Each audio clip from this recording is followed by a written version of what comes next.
Welcome to all the students of Shri Siddh Vidyapeeth school. तो बच्चों, पिछले क्लास में हम हिंदी का कक्षा 7वीं का चौथा पाठ पढ़े थे, कठपुतली। आज हम उसी पाठ का प्रश्न अभ्यास पढ़ेंगे। कविता से का पहला प्रश्न, कठपुतली को गुस्सा क्यों आया? कठपुतली को गुस्सा इसीलिए आया क्योंकि उसे सदैव दूसरों के इशारों पर नाचना पड़ता है और वह लंबे अरसे से धागे से बंधी है। वह अपने पांवों पर खड़े होकर आत्मनिर्भर बनना चाहती है। धागों में बंधना उसे पराधीनता लगता है, इसीलिए उसे गुस्सा आता है। तो कठपुतली को किस लिए गुस्सा आया? क्योंकि वो दूसरों के इशारों पर नाचती थी, लेकिन उसको लगता था कि वो आज़ाद नहीं थी, वो दूसरों के हिसाब से चलना पड़ता था। इसीलिए वो आत्मनिर्भर बनना चाहती थी और अपने पाँव पर खड़ी होना चाहती थी, इसीलिए उसे गुस्सा आया। दूसरा प्रश्न, कठपुतली को अपने पाँवों पर खड़ी होने की इच्छा है, लेकिन वह क्यों नहीं खड़ी होती? कठपुतली स्वतंत्र होकर अपने पाँव पर खड़ी होना चाहती है, लेकिन खड़ी नहीं होती क्योंकि जब उस पर सभी कठपुतलियों की स्वतंत्रता की जिम्मेदारी आती है तो वह डर जाती है। उसे ऐसा लगता है कि कहीं उसका उठाया गया कदम सबको मुश्किल में न डाल दे। तो वह क्यों अपने पाँव पर खड़ी होने की इच्छा के बावजूद भी नहीं खड़ी होती? क्योंकि उसे लगता है कि वह अगर खड़ी हुई तो सारी कठपुतलियाँ भी खड़ी हो जाएंगे और वो उसकी स्वतंत्रता की जिम्मेदारी भी उसी को लेनी पड़ेगी, उन सारे कठपुतलियों की। इसीलिए जिम्मेदारी के डर से उसे ऐसा लगता कि कहीं ये उठाया हुआ कदम उसे मुश्किल में ना डाल दे। तीसरा प्रश्न क्या है? पहली कठपुतली की बात दूसरी कठपुतलियों को क्यों अच्छी लगी? पहली कठपुतलियों की बात दूसरी कठपुतलियों को अच्छी लगी क्योंकि वह भी स्वतंत्र होना चाहती थी और अपने पाँव पर खड़ा होना चाहती थी, अपने मन मर्जी के अनुसार चलना चाहती थी। पराधीन रहना किसी को पसंद नहीं। यही कारण था कि वह पहली कठपुतली की बात से सहमत थी। तो पहले क्यों सारी कठपुतलियाँ उसकी बात पे सहमत थी और अच्छी लगी उसकी बात, पहली कठपुतली की बात? क्योंकि वो सारे स्वतंत्र होना चाहते थे, इंडिपेंडेंट होना चाहते थे और अपने आत्मनिर्भर बनना चाहते थे, अपने पैरों पर खड़ा होना चाहते थे, अपने मन मर्जी अनुसार चलना चाहते थे और उनको पराधीन बिल्कुल अच्छा नहीं लगा, उनको आज़ादी चाहिए थी। इसीलिए वो सारे उस कठपुतली की बात पर सहमत थे। चौथा प्रश्न क्या है? पहली कठपुतली ने स्वयं कहा कि ये धागे क्यों हैं मेरे पीछे आगे, इन्हें तोड़ दो, मुझे मेरे पाँव पर छोड़ दो। तो फिर वह चिंतित क्यों हुई कि ये कैसी इच्छा मेरे मन में जगी?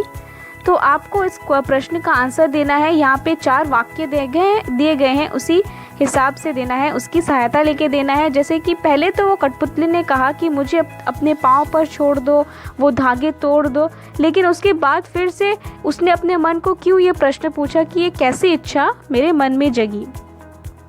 पहली कठपुतली गुलामी का जीवन जीते जीते दुखी हो गई थी। धागों में बंधी कठपुतलियाँ दूसरों के इशारे पर नाचना अपना जीवन मानती है, लेकिन एक बार एक कठपुतली ने विद्रोह कर दिया।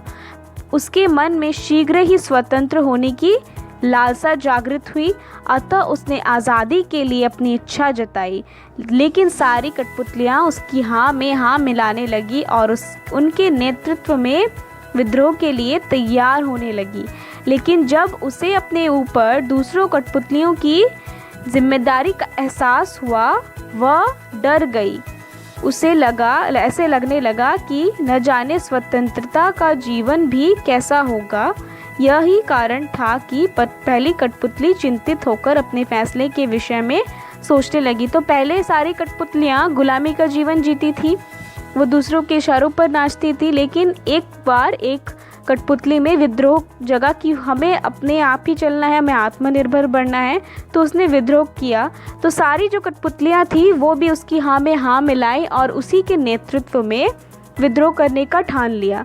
लेकिन जब उसने सोचा कि इन सब की आज़ादी का जिम्मेदारी तो पूरा मेरे ऊपर ही आ रहा है, नेतृत्व तो मुझे ही करना है, विद्रोह भी मुझे ही करना है क्योंकि मैंने ही पहले ये कहा था। तो उन सब की जिम्मेदारियां से वो परेशान होने लगी। उसे लगा कि अगर हम लोग सब स्वतंत्र हो गए, न जाने हम लोग कैसे जीवन जी सकेंगे। तो इसीलिए वो चिंतित होकर अपने फैसले के विषय में सोचने लगी कि ये कैसी इच्छा उसके मन में अचानक से जग गई। इसके आगे के प्रश्न क्या है, कविता से आगे के। पहला प्रश्न, बहुत दिन हुए हमने अपने मन के छंद हुए। इस पंक्ति का अर्थ क्या हो सकता है? आपको नीचे दिए गए वाक्यों की सहायता से सोचना है और इसका अर्थ लिखना है। इसका अर्थ यही है कि बहुत दिन हुए हमें अपने मन के छंद हुए। इसका अर्थ यही है कि बहुत दिन हो गए मन का दुख दूर नहीं हुआ और ना मन में खुशी आई। अर्थात कठपुतलियाँ परतंत्रता से अत्यधिक दुखी है। उससे उन्हें ऐसा लगा है जैसे वह अपने मन की चाह को जान ही नहीं पाती। पहली कठपुतली ने कहने से उनका मन में आज़ादी की उमंग जागी। तो उन्होंने ऐसा क्यों कहा? क्योंकि बहुत दिन हो गए थे, जो कि उनके मन में भी दुख था कि वो भी उनमें आज़ादी नहीं थी, वो पराधीनता झेलते थे। तो जैसे ही एक कठपुतली ने ऐसा कहा तो सारे कठपुतलियों के मन में एक आज़ादी की नई उमंग, नई भावना जागी। दूसरा प्रश्न क्या है, नीचे 2 स्वतंत्रता आंदोलनों के वर्ष दिए गए हैं। इन दोनों आंदोलनों के दो स्वतंत्रता सेनानियों के नाम लिखिए। तो सन 1857 में किन्होंने आंदोलन किया था? महारानी लक्ष्मीबाई ने और मंगल पांडे ने। सन 1942 में किसने आंदोलन किया था? महात्मा गांधी और जवाहरलाल नेहरू ने। अनुमान और कल्पना का पहला प्रश्न क्या है, स्वतंत्र होने की लड़ाई कठपुतलियाँ कैसे लड़ी होंगी और स्वतंत्र होने के बाद वह स्वावलंबी होने के लिए क्या क्या प्रयत्न किए होंगे। यदि उन्हें फिर से धागे में बांध कर नचाने का प्रयास हुए तब उन्होंने अपनी रक्षा किस तरह के उपाय से की होगी।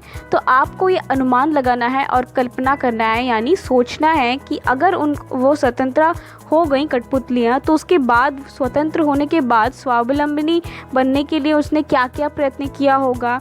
अगर उन्हें फिर से धागे में बांध कर रखने का प्रयास हुए होंगे तो वो अपनी रक्षा कैसे की होंगी। तो हमें इसे कल्पना करना है और इसी तरीके से कुछ इसके उत्तर लिखने हैं।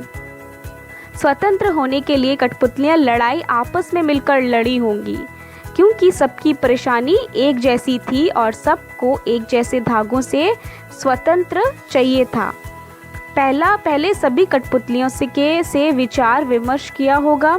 स्वतंत्र होने के बाद स्वावलंबी बनने के लिए उन्होंने काफ़ी संघर्ष किया होगा, यानी काफ़ी लड़ा होगा। अपने पाँव पर खड़े होने के लिए बहुत परिश्रम किया होगा। रहने, खाने, पीने, जीवन यापन के अन्य आवश्यकताओं को पूरा करने के लिए दिन रात एक किया होगा, यानी दिन रात मेहनत किया होगा।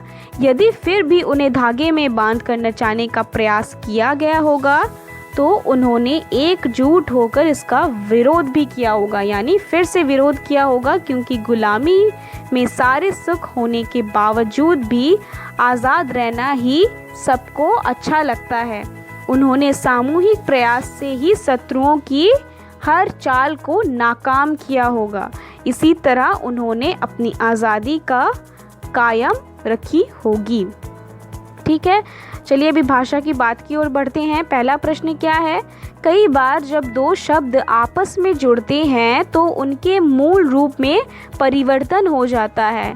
यानी 2 शब्द अगर एक साथ जुड़ेंगे तो उसका अर्थ अलग अलग हो जाएगा, मतलब अलग हो जाएगा पहले अर्थ से। कठपुतली शब्द में भी इसी प्रकार सामान्य परिवर्तन जुड़ा है। जब काठ और पुतली 2 शब्द को एक साथ हुए कठपुतली शब्द बना तो इससे बोलने में सरलता आ गई।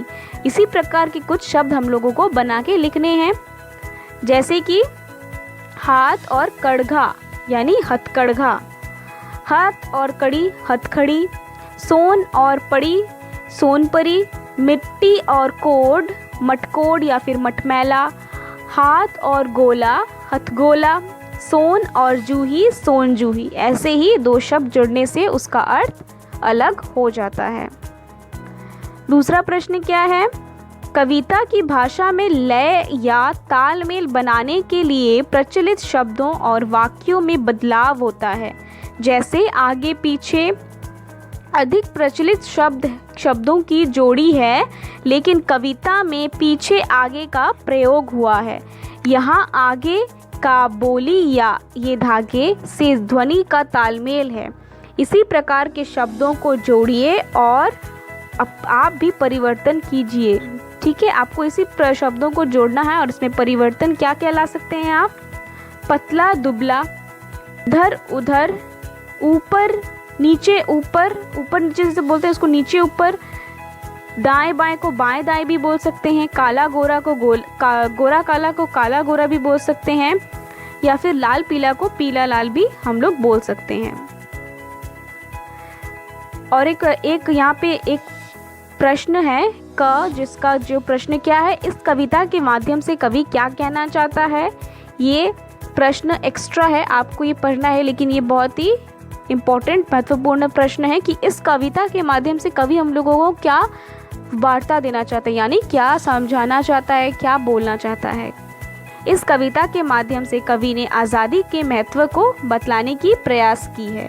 तो इस कविता के माध्यम से उन्होंने हमें आज़ादी का महत्व बताने का प्रयास किया है। इसमें कवि ने बताने का प्रयास किया है कि आज़ादी के साथ आने वाली जिम्मेदारियों का एहसास भी हमें होना चाहिए। स्वतंत्र होना सभी को अच्छा लगता है, लेकिन स्वतंत्रता का सही उपयोग कम ही लोग कर पाते हैं। इतना ही नहीं, आज़ाद होने पर व्यक्ति को आत्मनिर्भर भी होना पड़ता है। आज़ादी पाने के बाद अपनी आवश्यकताओं की पूर्ति के लिए दूसरों पर आश्रित नहीं रहा जा सकता। अतः आज़ादी के बाद आत्मनिर्भर होना आवश्यक है। इसके अतिरिक्त अपनी आज़ादी को बनाए रखने के लिए कोशिश करते रहना पड़ता है। तो हमें इस कविता से यही जानने को मिला, कवि ने हमें यही कहने का प्रयास किया कि हमें आज़ादी का महत्व कितना इम्पोर्टेंट है, वो कितना ज़रूरी है, और ये भी बोला कि आज़ादी के साथ साथ हमें जो जिम्मेदारी भी लेना पड़ता है उसका भी एहसास होना चाहिए, और आज़ादी का सही उपयोग भी करना चाहिए। और आज़ादी होने पर हमें जो आत्मनिर्भर होना पड़ता है वो भी होना चाहिए, और हमें किसी दूसरे व्यक्ति पर तब आश्रित हम नहीं रह सकते क्योंकि हम आज़ाद हैं। और इसीलिए आज़ादी के बाद आत्मनिर्भर ही होना बहुत ही आवश्यक है, यानी ज़रूरी है, और अपने आज़ादी को फिर बनाए रखना भी बहुत ही ज़रूरी है। तो इसी के साथ बच्चों ये पाठ समाप्त होता है। बहुत ही प्रेरणादायक पाठ थी, बहुत ही मनोरंजक पाठ थी। ये सारे प्रश्न अभ्यास आप अपने कॉपी में लिख लेंगे और अच्छी तरीके से पढ़ भी लेंगे। हम मिलेंगे आपके साथ दूसरे क्लास में एक नए पाठ के साथ। धन्यवाद।